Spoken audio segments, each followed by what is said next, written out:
the FDA can literally say anything that they want. They can give sort of a condescending glance to the idea of allergy, and in their opinion, they think that that is very low.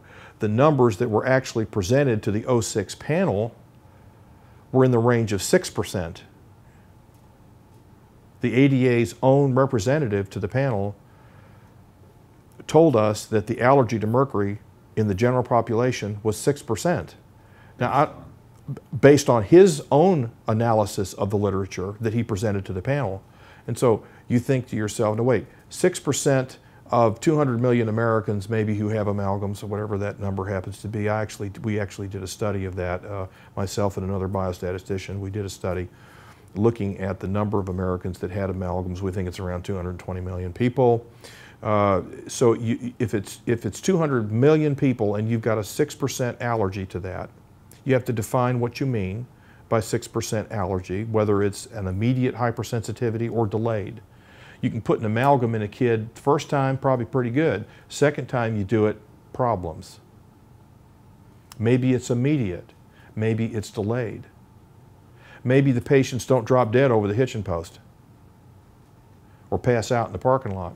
Maybe it takes 20 years, 30 years, 40 years, 50 years for these problems to appear, which is the general consensus of those of us in the community that study this and look at it, that it is both an immediate problem in some individuals and a very long-term problem in others.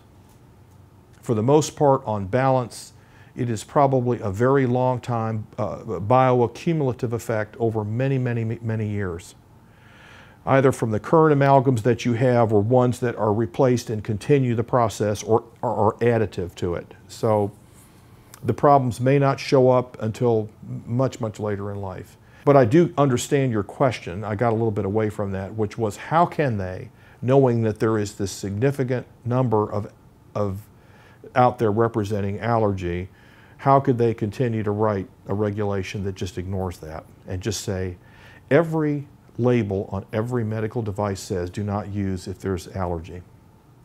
I don't care if it's a heart stent or if it's some kind of a pump installed in your heart, if it's a dental amalgam, if it's anything else, it always has that disclaimer. So, do not use if the patient is allergic.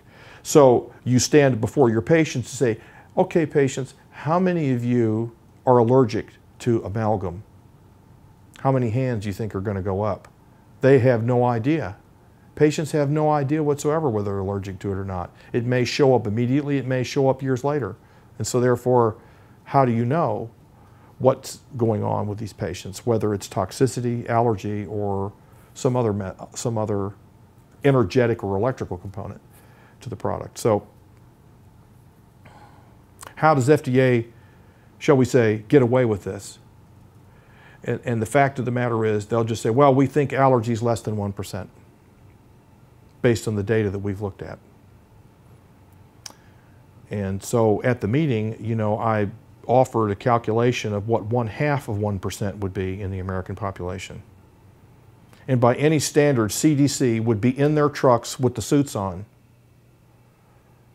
They would think it was an epidemic breaking out at 1/2 of 1% of the American population who have amalgams.